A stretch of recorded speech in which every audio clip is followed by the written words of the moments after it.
there's been some interesting developments in content related AI matters, so generative AI.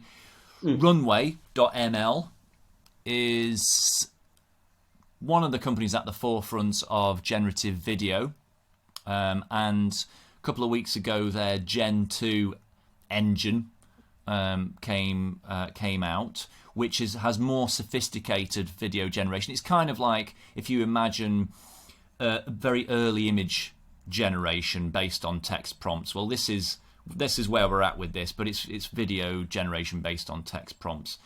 Have you had much of a play with that? Yeah. I mean, as soon as I heard that it was now available, generally, I went and started just trying out a few different ideas. Same. It's fun, and it's pretty impressive that you can just type into a box a description of something that you want to see in video format. You know, a man holding a stapler and stapling some papers together. You know, and you'll get that. You know, you will get what you ask for. It's very early days with this. The clips are very short, really just like a second or two. And so that really limits its use at the moment. The quality isn't quite there. And one of the other challenges with it at the moment is because it very much looks as if this is all based on stable diffusion.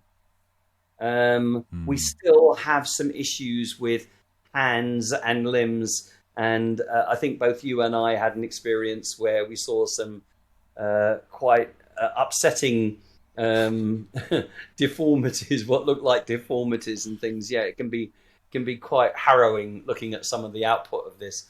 But I think we have to look past that. I think we have to just consider the fact that this is early days, and within a very short space of time, we are going to be able to produce video content, long form video content, simply by describing it.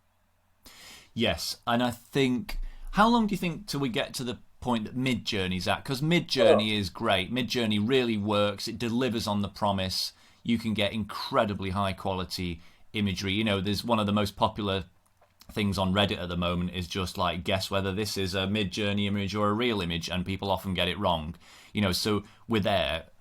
When we're gonna be there with video? Do you think that seems like it might take a while? Or I don't think there's ever been a company that has that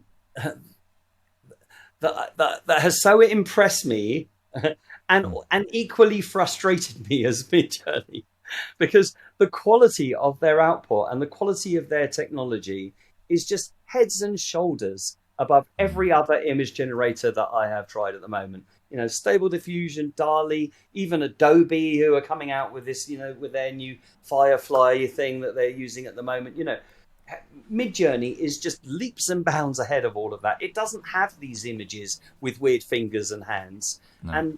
And the quality of the output is stunning. I mean, just beautiful. Absolutely beautiful. You know, the artwork that I have seen people generate with Midjourney based on nothing more than just a simple description is stunning, absolutely stunning, you know.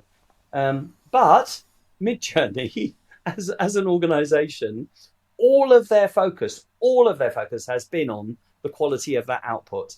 And that's meant that they have been completely disinterested in creating an API that you could then use for all kinds of, you know, practical uses. They don't seem to be that interested at the moment in allowing people to use it to generate video, which it could do a really good job at. You know, it would take longer.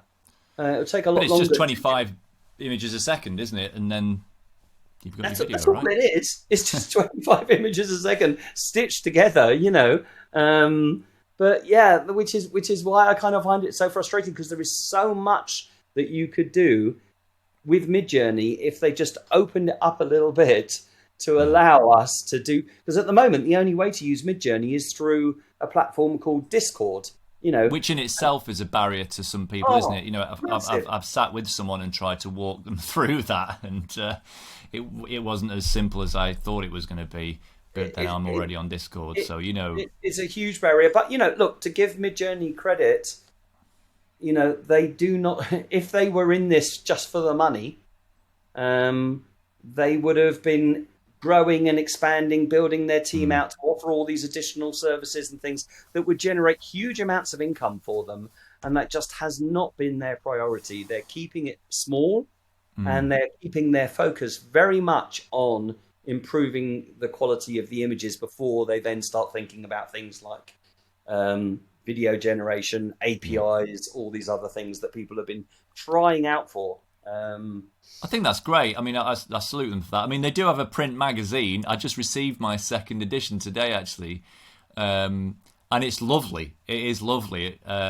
It's like an art magazine, and it's actually a pleasure to look at, and it's lovely because they give you the prompts for all the artwork, and it's become a genuine.